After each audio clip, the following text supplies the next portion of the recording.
So welcome back to Blender 3.3. Today we're going to talk about adding and removing structure. And I have this pillar here that I'd like to add structure to. One way of doing this is with the loop cut tool. When you look at your toolbar on the left hand side, you find the loop cut tool here is a cube with a kind of a cut through icon. And I can select it here, or I can, and I prefer that, use Control R. And then when I hover over the object, it will indicate to me where I can do my loop cuts. I can do it horizontally like this, or vertically like this, or like that. And additionally, when I hover over it and I press my mouse wheel up, it allows me to do multiple loop cuts, like 4 or 5 or 10 or as many as I want. And let's say I want to do 4. And then additionally, after I clicked once, I can also shift my loop cuts, the 4 of them, up or down, depending where I want them, depending what I want to do afterwards. And if I moved it by mistake, I can right click my mouse and recenter it, and then I want to set it. So now I have 4 equal loop cuts, and I kind of divided my pillar into equal sections. Now I want to do another loop cut through the menu. I click here, and first of all it looks the same. I can do horizontal loop cuts. Now they're in between the ones I've already made. So it kind of jumps in between. The positions are different. And for the vertical ones, they're the same because I haven't done any. But now when I mouse wheel up or down, it actually zooms in and zooms out, the standard behavior. It doesn't offer me the option for having multiple loop cuts. And this is actually a feature, or quote unquote, a simplification of the tool. The tool, when you choose it, when you choose a loop cut tool from the toolbar, you get a simpler version. When you choose it from the shortcut, you have a more complex version of the tool. So now we just make a vertical loop cut here and then one here. Okay, good. So now we have added some structure. What about removing some structure? So we have in our edit mode 3 different sub-modes. A vertex mode, we can edit the vertices, the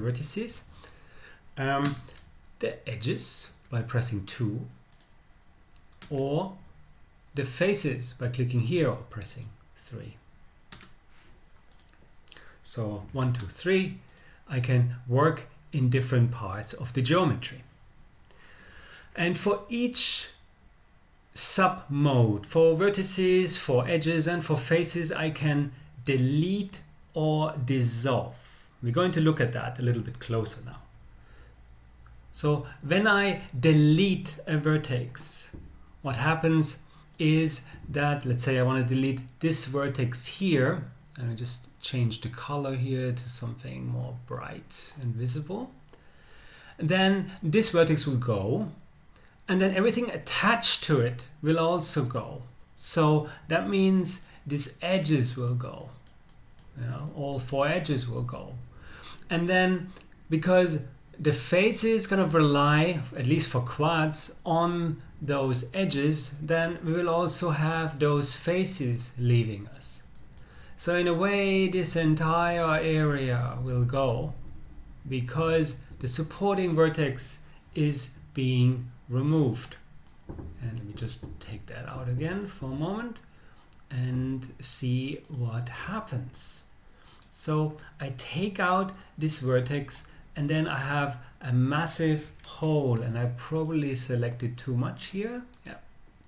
Delete this vertex, and then I have a gigantic hole in front of this pillar here because it removed the attached edges and the attached faces as well. So this is quite a disruptive way of operating. It takes out everything that's attached to the vertex.